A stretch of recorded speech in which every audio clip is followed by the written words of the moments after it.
Tradisi selama 30 tahun masih tetap terjaga.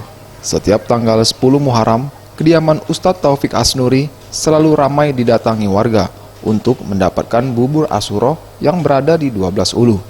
Sekitar 100 kg bubur dibagikan setiap tahunnya.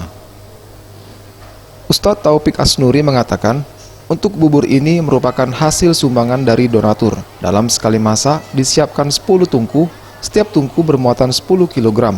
Angka 10 ini merupakan tanggal 10 Muharram. Proses memasak bubur ini, semua bahan berupa beras, daging, dan bumbu dicampur menjadi satu. Beras 160 kilo.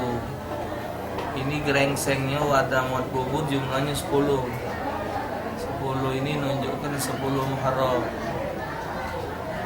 Jadi ini kalau memang benar dimakan wong bisa mencapai 3.000-an wong.